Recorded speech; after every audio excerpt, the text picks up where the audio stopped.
지난번 저는 주님과 동행하기 위해서 모든 일들을 영적으로 생각하자라고 말씀드렸습니다.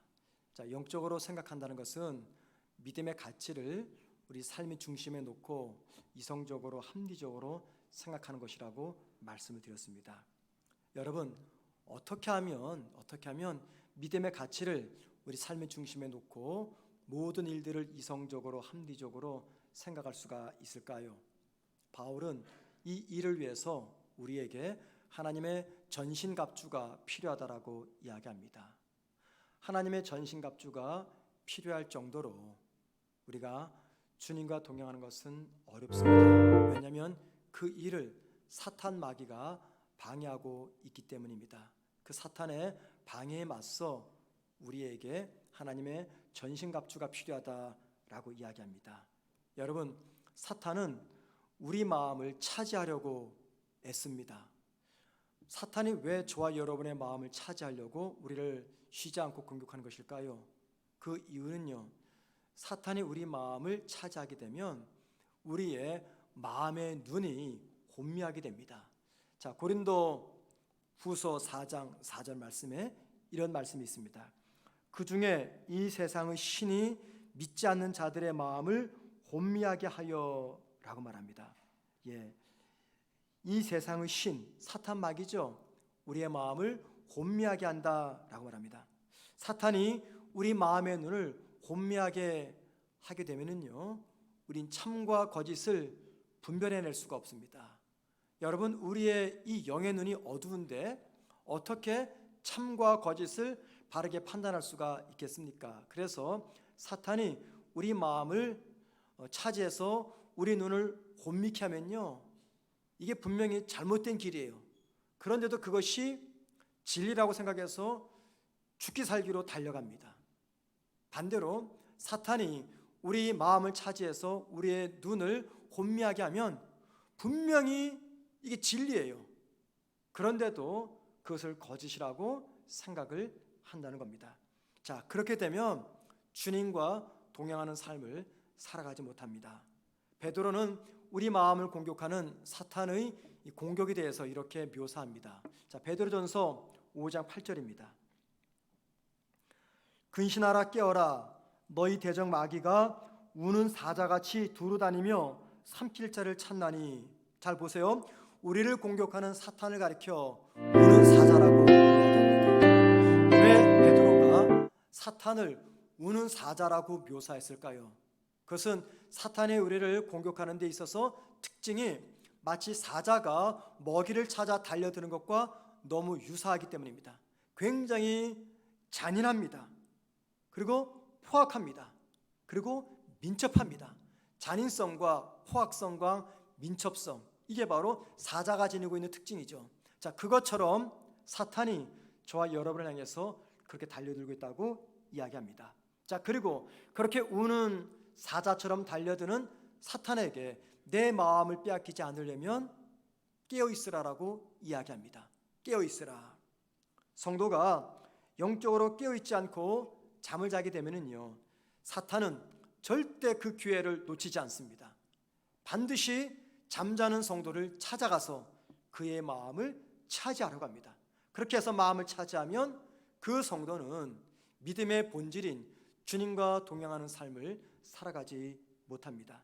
그리고 마음을 빼앗기게 되면요, 믿음의 가치를 내 삶의 중심에 놓고 이성적으로 합리적으로 생각하지도 않게 됩니다. 그래서 오늘 저와 여러분은 오늘 말씀을 통해서 생각해 보고자 하는 주제는요, 성도가 깨어 있는 것이 무엇인가 하는 이 주제에 대해서 한번 좀 말씀을 생각해 보려고 합니다. 이 말은 이런 뜻입니다. 우리가 어떻게 하면 우리 마음을 사탄에게 빼앗기지 않고 사탄에게 내어주지 않고 주님께 내어드림으로 주님과 동행할 수 있을까라는 이야기입니다. 바울은 이 일을 위해서 하나님의 전신갑주 중에서 첫 번째, 진리로 허리를 동이라고 이야기합니다. 오늘 본문 14절 말씀을 한번 보십시오.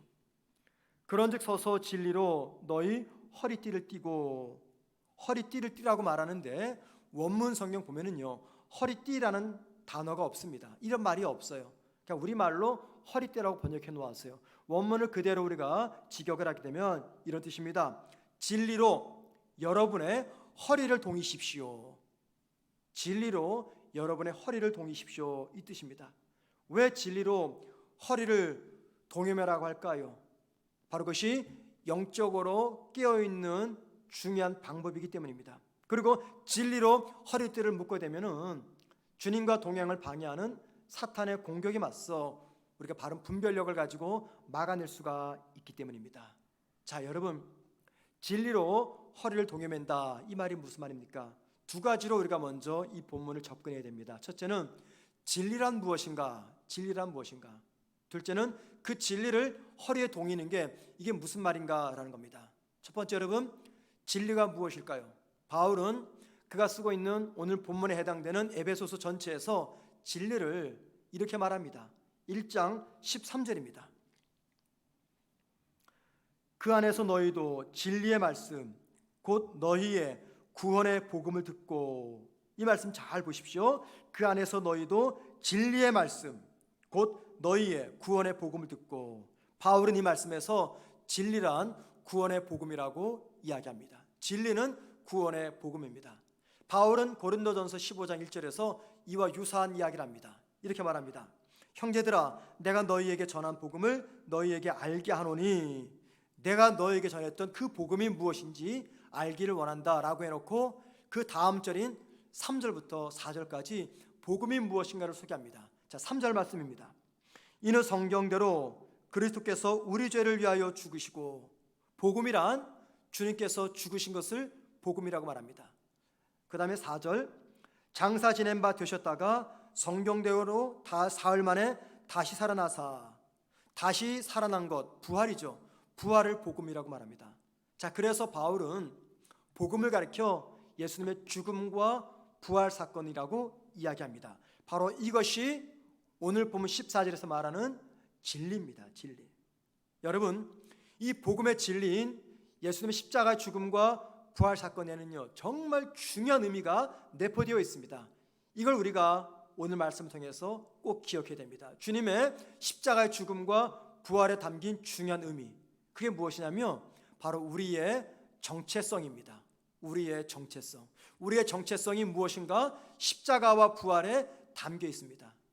자, 여러분, 십자가를 통해 바라본 나는 누구입니까? 십자가를 통해서 바라본 나는 죄인입니다. 반대로 예수님의 부활을 통해서 바라본 나는 누굽니까? 예수님의 부활을 통해서 바라본 나는 의롭게 된 의인입니다. 의인. 그래서 예수님의 십자가의 죽음과 부활은요, 우리의 정체성을 죄인에서 의인으로 바꿔 놓았습니다. 따라서 예수님의 십자가 죽음과 부활을 가리켜 복음의 진리, 즉 진리다라고 한다면요, 그 복음의 진리 안에는요, 우리 변화된 새로운 신분, 새로운 정체성이 담겨져 있습니다. 자, 그래서 바울이 진리로 여러분의 허리를 동이십시오 라는 이 말은요, 복음을 통해서 새롭게 변화된 나의 신분, 새롭게 변화된 나의 정체성으로 영적 허리를 동여매라, 그 뜻입니다. 따라서 진리로 허리를 동이라, 이 말을 저는 이렇게 적용할 수가 있을 것 같아요.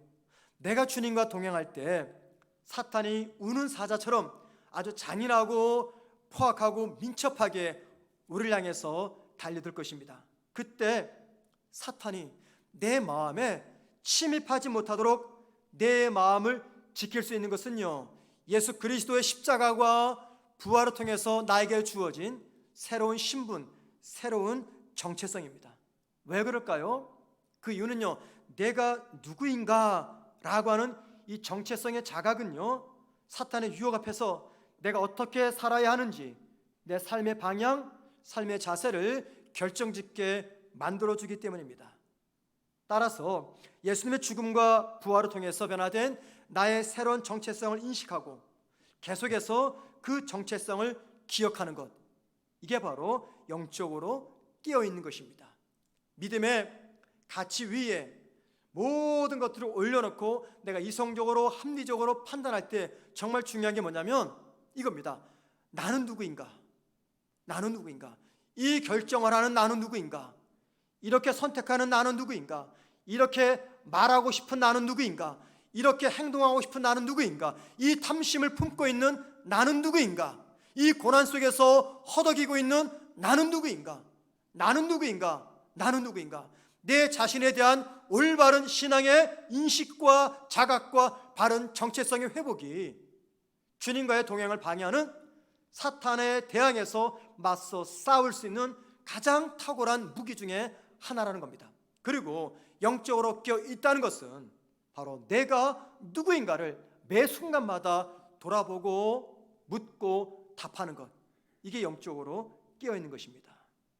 자, 지금은요 낯선 곳으로 여행을 가도 절대 걱정이 안 됩니다. 왜냐하면 스마트폰에 내비게이션이 다 있기 때문이죠. 여러분, 만약에 이 내비게이션이 없을 때 낯선 곳으로 여행을 간다, 얼마나 두렵습니까? 지도 펴놓고 도로 적어놓고 메모장 적어놔서 차에다 붙이고, 그것도 힘들면 아내 옆에서 이제 아내가 막 코치해주죠. 그러다가 또 이제 아내가 잘못 말을 전해줘가지고 잘못된 길로 가면은 여행 끝, 그냥 싸우고 집으로 돌아와야 됩니다. 이것도 못하냐면서 남편이 아내를 윽박지릅니다. 그런데 그럴만해요. 여자분들은요 이게 다 그러진 않지만 방향 감각이 좀 부족해가지고 지도를 봐도 거꾸로 봅니다. 이렇게. 그러니까 엉뚱한 곳을 가르쳐주죠. 그런데 지금은 내비게이션이 있어요. 여러분, 내비게이션이 없던 시절 지도만 보고 여행 다닐 때 길을 잃을 때가 있어요. 저도 종종 그럴 때가 많았습니다. 제가 영국에 살 때 자동차를 몰고 유럽으로 가족과 휴가를 갑니다. 그때 내비게이션이 없었어요. 지도 한 장 가지고 갑니다. 로마의 저 구석에 있는 한 숙박집 주소를 딱 받아가지고 영국에서부터 한나절 반, 하루하고 반나절, 거의 꼬박 이틀이죠. 이틀 동안 운전하고 다니는데 이게 한 번에 찾아집니까? 왔던 길 또 가고 지나치고 수없이 길을 잊어버려요. 여러분, 길을 잃어버릴 때 제일 중요한 게 뭔지 아세요? 내 목적의 방향이 어느 쪽인가, 이거 찾는 거 아닙니다. 지도를 가지고 내 목적한 곳을 찾아갈 때 길을 잃어버렸어요. 그때 정말 중요한 것은요, 내가 지금 어디에 있는가라는 겁니다. 내가 어디에 있는가, 내가 어디에 있는가를 알아야지 지도를 펴놓고 아, 내가 여기에 있구나, 그럼 일로 가면 되겠네 하고 갈 수가 있는 거죠. 근데 지금 본인이 있는 곳이 어딘지도 모르면서 지도 보면은요 길 못 찾습니다. 제가 그걸 알았어요. 자, 여러분, 영적 전쟁을 치르면서 주님과 동행하는 저와 여러분에게 제일 중요한 게 뭘까요? 이겁니다. 나는 누구인가라는 겁니다. 나는 누구인가? 나는 누구인가에 대한 바른 정체성을 내가 잃어버리게 되면 주님과 동행하기 어렵습니다. 영적으로도 깨어있기 어렵습니다. 성도가 내가 누구인가에 대한 정체성을 잃어버리게 되면 주님과 동행하지는 못합니다. 제가 운전할 때 종종 급할 때나 바쁠 때 신호를 어기고 싶을 때가 있어요. 운전하면서. 또는 식당에서 음식을 주문했는데 이 서빙이 조금 굉장히 불친절해요. 좀 따지고 싶어요. 그럴 때마다 내가 신호도 어기지 못하고 오랜 시간 동안 지켜야 되고 또 말하지 못하는 이유가 있습니다. 그럴 때마다 제 아내는 제가 꼼짝 못하는 한마디를 합니다. 그게 뭐냐면 당신 목사잖아, 이 말입니다. 당신 목사잖아. 그러면 아무것도 못해요. 그냥 손발 다 잘린, 아무것도 못해요. 저희 집 2층에 층간소음이 굉장히 심합니다. 4살 아마 6살 되는 남매 같은데 얼굴 보기만 해도 이게 보통의 아이들이 아니에요. 저는 낮에 집이 없으니까 잘 모릅니다. 그러니까 저녁에 퇴근해서 좀 쉬고 싶을 때 한 9시부터 짧으면 10시, 길면 11시까지요. 이 아이들이 그 시간이 꼭 체육 시간 같아요. 막 뛰어다닙니다. 투포환까지 합니다. 덩 떨어집니다. 감당이 안 돼요.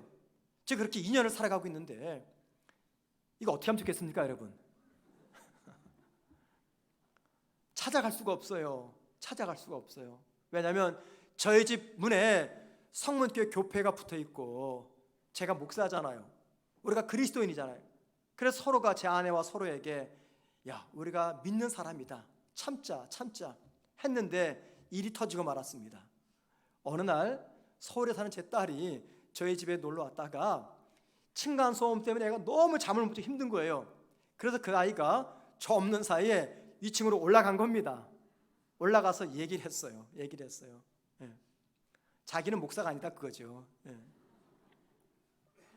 여러분 참 힘들어요. 예수 믿는 사람으로 살아가기가. 많은 걸 양보해야 되고 못 본 척 해야 되고 참아줘야 되고 내가 인내해야 되고 손해봐야 되고.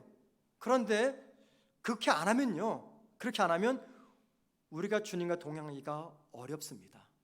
내가 하고 싶은 말 다 쏟아내고 내 감정 표현 다 하고 법 어기고 속상한 거 표현하고 그러면 주님과 동행하지 못합니다. 그래서 주님과 동행할 때 내 마음을 지켜주는 게 뭐냐면 바로 내가 누구인가라고 하는 나의 정체성입니다. 자, 여러분은 누구십니까? 김아무개 말고 박아무개 말고 여러분은 누구십니까? 나는요, 예수님께서 십자가에 죽으실 때 함께 죽은 죄인입니다. 나는 누굽니까? 나는요, 예수님이 죽음의 권세 깨뜨리고 부활하실 때 함께 부활한 영광스러운 주님 앞에서 의롭다 인정받는 의인입니다. 나는 예수님의 십자가의 죽음과 부활로 다시 태어난 하나님의 자녀입니다. 주님과 동행하기 위해서 믿음의 가치를 삶의 중심에 올려놓고 이성적으로 합리적으로 생각할 때 그때 필요한 게 뭐냐면 나의 새로운 정체성입니다. 내가 그리스도인이잖아 라고 하는 정체성입니다. 바로 그것이 진리로 내 허리를 동이는 것입니다. 여러분, 진리로 허리를 동인다, 이걸 제가 조금 더 말씀을 드리겠습니다. 바울이 하나님의 전신갑주를 입으라 라고 이야기할 때 염두에 두었던 한 대상자가 있었어요. 그게 누구냐면 전투 복장을 완전히 갖춰 입은 로마 병사들입니다. 그 당시에는요, 로마가 전 유럽을 다 정복하고 있었기 때문에 어디를 가든지 전투 복장을 입었던 로마 병사들을 쉽게 볼 수가 있었어요. 머리부터 발끝까지 온통 전투 복장. 바울은 그걸 염두하고 하나님의 이 전신갑주를 이야기했습니다. 따라서 지금 바울이 진리로 허리를 동이라 라고 말하는데, 바울의 이 말을 정확히 이해하려면 로마 군인들에게 허리띠를 맨다는 것이 무슨 의미인가를 우리가 이해해야 됩니다.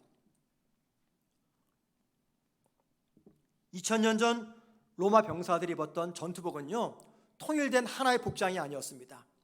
부대마다 다르고 또 지역마다 다릅니다. 심지어는 가족들이 만들어준 이 전투복도 입는 경우가 있었고요, 때로는 용맹스러운 참전 용사의 군복도 받아서 입는 경우가 있었습니다. 그런데 어떤 종류의 군복을 입든지, 그게 뭐 부대 따라 지역 따라 집안에서 만들어주든지 용맹스러운 참전 용사의 군복을 입든지 관계없이 공통점이 하나 있었습니다. 어떤 복장을 입든지 그것은 전투복을 입기 전에 제일 먼저 허리띠를 졸라매는 것입니다. 허리띠를 졸라매는 것. 허리띠를 졸라매야지 그때 비로소 나머지 전투복을 취할 수가 있습니다. 왜 그러느냐? 허리띠를 졸라맨다는 것은요, 전쟁에서 전투 동작을 할 때 수월하기 때문입니다. 딱 묶어내면. 반대로 허리띠를 묶어내지 않으면, 옷을 허리띠로 묶지 않으면요, 전쟁에서 제대로 싸우지 못합니다. 그러면은 목숨을 잃게 됩니다. 결국 로마 군인이 허리띠를 맨다는 것은요, 곧 시작될 전투를 위한 준비의 행동이었습니다.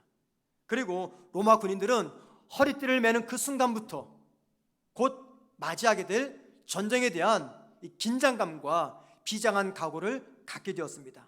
그래서 전쟁을 시작할 때 로마 병사들이 제일 먼저 확인하는 것은 허리띠가 제대로 묶여져 있는지 매여 있는지를 점검하는 것이었습니다.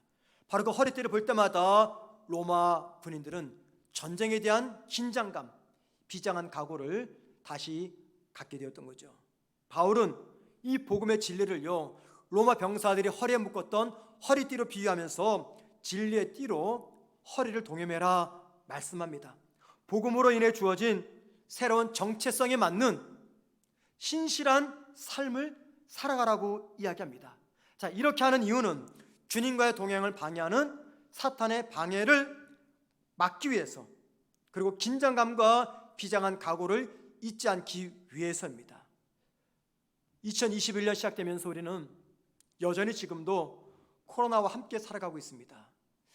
2021년을 맞이하면서 코로나 시대 때 우리가 주님과 동행하는 삶을 살아가자라는 목회 비전에 따라 교회 표를 정했어요. 자, 그런데 제 마음에 참 여러분에게 죄송한 마음이 큽니다. 왜냐하면 솔직히 목사인 저도 이 말이 여러분보다 제가 믿음이 좋다, 결코 그 말이 아닙니다. 제 환경이 그래요. 제 환경이 여러분보다는 주님과 동행하기 좋은 환경입니다. 저는 교회에서 일하잖아요.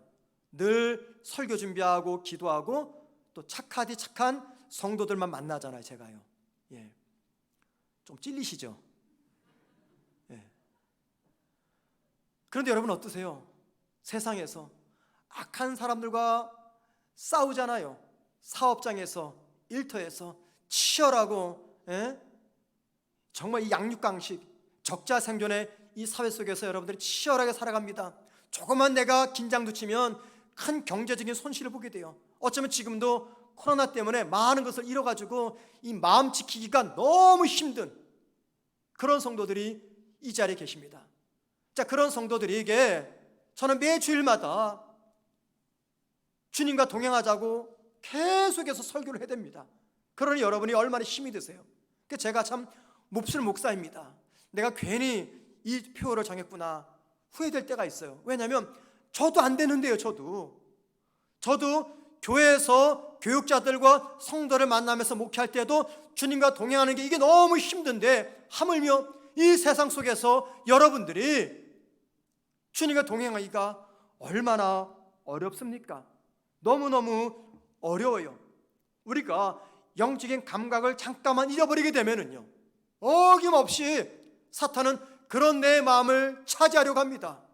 내가 마음과 생각을 지키지 못하면 어느 한순간 보니 어느새 사탄 앞에 내가 무릎을 꿇고 있어요. 그래서 마치 미끄럼을 타고 아래로 쭉 내려가듯이 영적인 감각을 잃어버리거나 내 마음을 지키지 못하면 우리 영적으로 추락하게 됩니다. 그래서 여러분, 항상 깨어 있으라 말씀하시는 이 주님의 말씀이 더욱더 실감이 됩니다. 우리가 비장한 각오와 마음의 준비를 단단히 하지 않으면 이번 한 주간 주님과 동행하지 못합니다. 자, 그래서 바울은 주님과의 동행을 방해하는 사탄의 공격에 맞서서 긴장함을 늦추지 말고 비장한 각오를 붙잡으라고, 그래서 우리에게 당부하기를 예수 믿는 나는 누구인가? 이 복음의 진리를 가지고 우리의 영적 허리를 동여매라고 말씀하십니다. 믿는 우리는 아침에 눈을 뜨는 순간부터 하루 종일 포탄이 날아오고 총알이 빗발치는 치열한 영적 전쟁터 한복판에서 살아갑니다. 여러분이 인정을 하든 인정하지 않든 잠자리에서 눈을 뜨는 그 순간부터 우린 치열한 영적 전쟁터에 내던져집니다. 여러분 실감이 나십니까? 오늘도 내가 영적 전쟁을 치러야 되겠구나, 그런 비장한 각오로 하루를 시작하십니까? 어쩌면 많은 성도들은 그런 감각 없이 그냥 하루를 시작하십니다. 아니, 내가 오늘도 치열한 영적 전쟁터에 놓여 있다는 것도 기억하지 못합니다. 인정하지 않습니다. 왜 그렇습니까? 주님과 동행하는 바로 이것이 얼마나 치열한 영적 전쟁인지 우리가 모르기 때문입니다. 또한 굳이 복잡한 이런 일 생각하지 않아도 지금 내 삶이 너무나 피곤하고 바쁘고 분주한데 왜 그런 것까지 신경 써야 되냐고 그렇게 말할 분도 계실 겁니다. 하지만 여러분, 만약에 내가 하나님의 자녀가 된 것이 믿어지고 믿음의 본질이 그 주님과 날마다 동행하는 것이라고 인정을 하시고, 사탄이 수단과 방법을 가리지 않고 주님과 동행하는 것을 방해한다는 것을 인정하신다면요, 그 무엇보다도 최우선적으로 영적 긴장감과 비장한 각오를 가지고 하루를 시작하셔야 됩니다. 대충 시작하시면 절대 안 됩니다. 우리말에 이런 말 있죠. 허리띠를 졸라맨다. 언제 이런 말 씁니까? 허리띠를 졸라맨다. 이 말은요, 경제적으로 많이 어려울 때 검소한 생활을 하겠다는 의지적인 표현입니다. 허리띠를 졸라맨다, 그 말은요. 그런데 이 말은요, 또 다른 의미가 있습니다. 어떤 행동을 하기 전에 긴장감과 비장한 각오를 갖고 만반의 준비를 갖춘다, 그런 의미가 여기에 담겨져 있습니다. 자, 바울은 주님과 동행하기 위해서는 진리로 허리띠를 동여매라고 이야기합니다.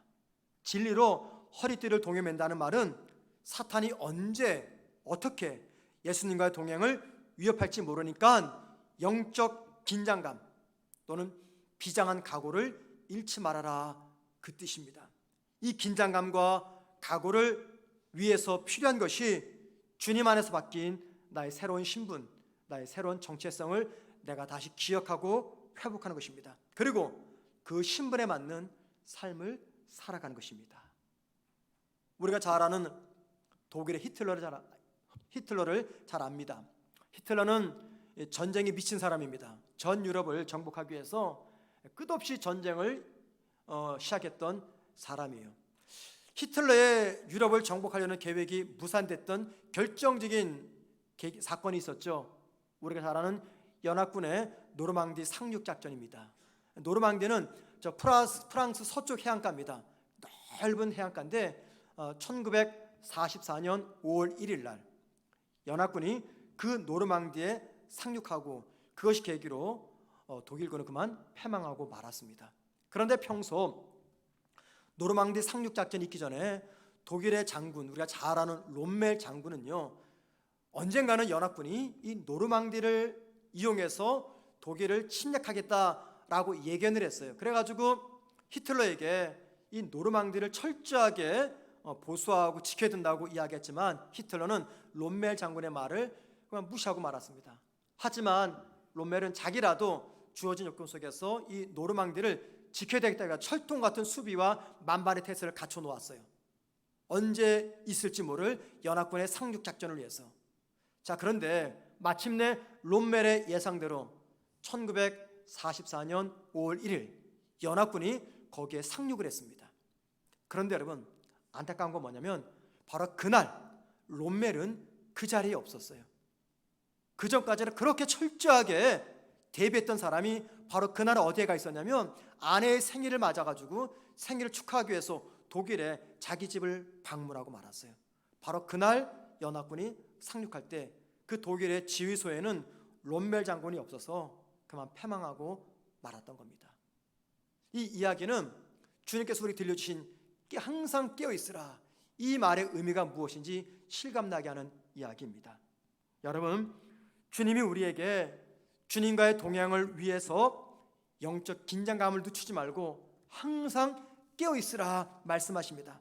항상 깨어있으라 이유는요, 우리가 평소에 아무리 철통같이 사탄의 공격을 대비하고 있어도 한순간만이라도 깨어있지 않으면 사탄이 그런 우리 마음을 차지하기 위해서 달려듭니다.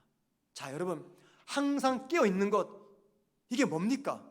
항상 깨어있는 것이 24시간 기도하는 겁니까? 24시간 말씀을 듣고 묵상하는 겁니까? 아니면 수도사처럼 저 산속 수도원에 들어가가지고 속세를 떠나 조용히 주님과 동행하면서 살아가는 삶입니까? 아닙니다, 여러분. 항상 깨어있으라, 그 말은요, 예수 믿는 나는 누구인가? 예수 믿는 나는 누구인가? 그리고 구원받은 나는 어떻게 살아야 되나 하는 질문을 수시로 던지는 겁니다. 사탄이 나를 유혹할 때마다, 나와 주님과 동행이 무너질 때마다 수시로 나는 누구인가? 되묻는 겁니다. 바로 그것이 영적으로 깨어있는 것입니다. 유혹이라고 느껴지는 순간이 있죠. 그때 나는 누구인가 묻는 겁니다. 힘든 산 가운데 주님과 동행하는 것이고 뭐고 다 포기하고 그냥 내 마음대로 살고 싶을 때, 그때 있죠. 그때 나는 누구인가 묻는 겁니다.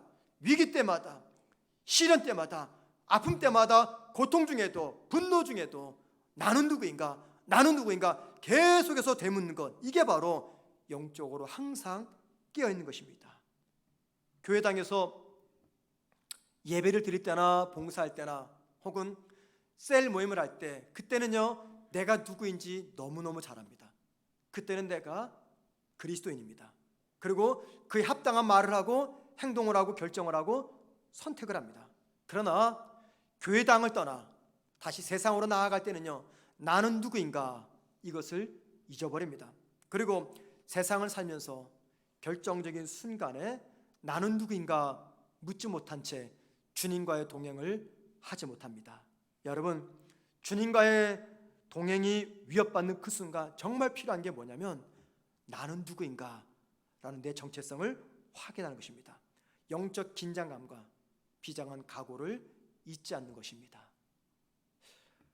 우리가 즐겨 부르는 찬양 중에 주 선한 능력이라는 제목의 찬양이 있습니다. 주 선한 능력. 우리가 잘 아는 독일의 목사였던 본회퍼 목사가 작사한 곡이죠. 원래는 시였습니다. 나중에 그 시를 작곡해서 우리가 즐겨 부르는 주 선한 능력이라는 찬양으로 만들어냈어요. 여러분, 독일의 본회퍼 목사가 누군지 아시죠?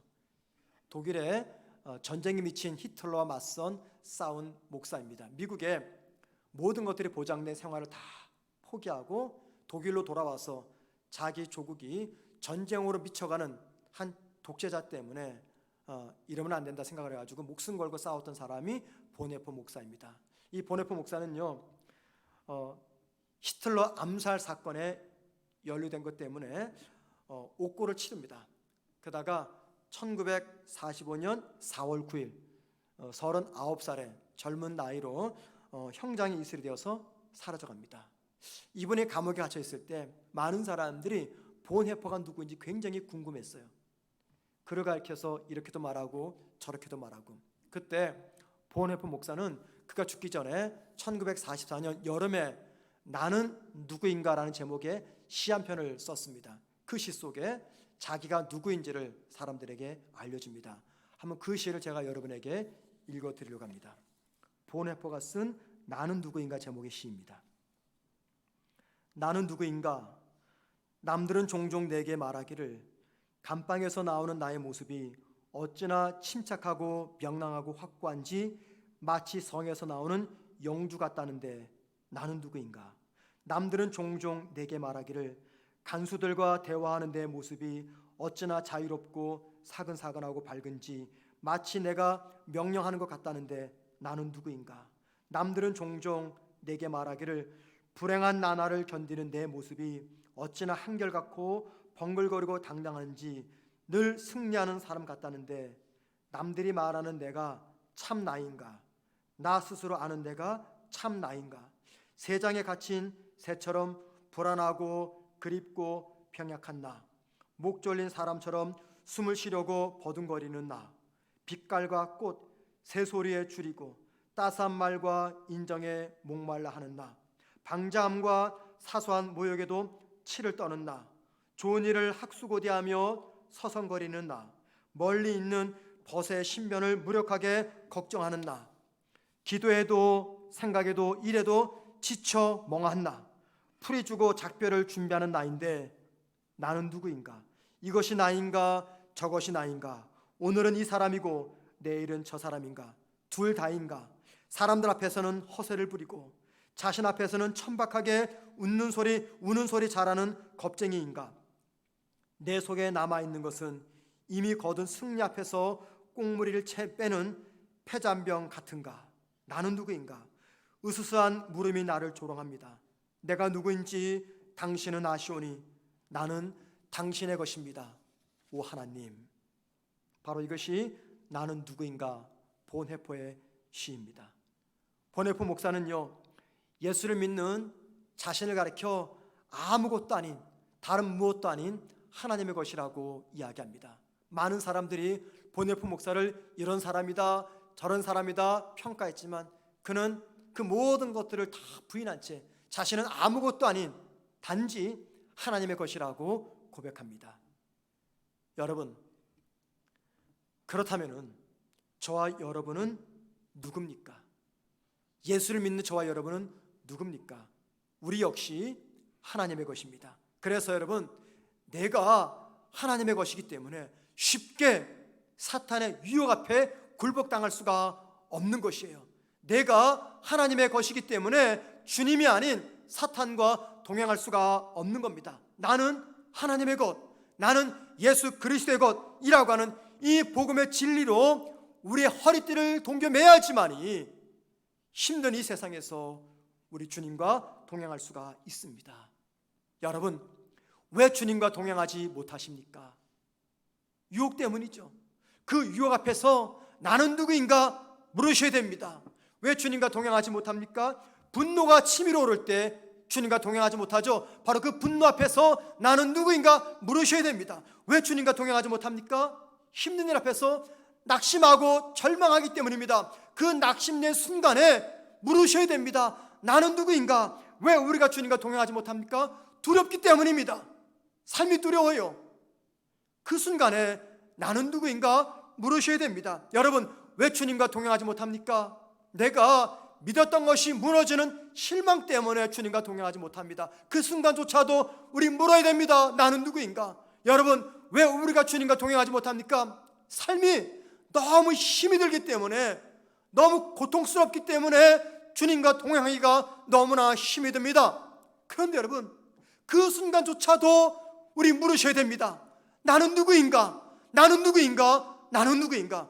우리 누구라고요? 하나님의 것입니다. 예수 그리스도의 십자가의 죽음과 부활을 통해서 죄인에서 의인으로 변화된 하나님의 자녀, 하나님의 것입니다. 바로 그 내 정체성을 내 삶의 중심에 놓고 이성적으로 합리적으로 생각하면서 판단하고 결정하는 것, 이게 바로 영적인 일이며, 그리할 때 우리 주님과 친밀히 동행할 수가 있습니다. 자, 여러분, 이 예배당 나가면요, 우리 앞에는요 수많은 총탄이 떨어집니다. 포탄이 쏟아집니다. 치열한 영적 전쟁터 한복판에 서 있게 될 것입니다. 그 치열한 전쟁터에서 어떻게 내 마음을 지키시겠어요? 진리로 내 허리를 동여매야 됩니다. 나는 누구인가? 이 분명한 영적 정체성을 가지고 내 마음을 지켜야 됩니다. 삶이 힘듭니다. 어렵습니다. 분노가 치밀어 오르고 억울하고 낙심되고 불안하고 수많은 유혹이 찾아옵니다. 그때 하나의 질문, 나는 누구인가? 예수 믿는 나는 누구인가? 이 질문을 던지고 그 질문에 여러분 스스로가 답을 하십시오. 그 답을 통해서 유혹과 절망과 낙심과 분노를 물리치고 마침내 주님과 동행하는 한 주간을 살아갈 수가 있을 겁니다. 그렇게 살아가는 우리 모두가 되기를 주님의 이름으로 축원을 드립니다. 자, 말씀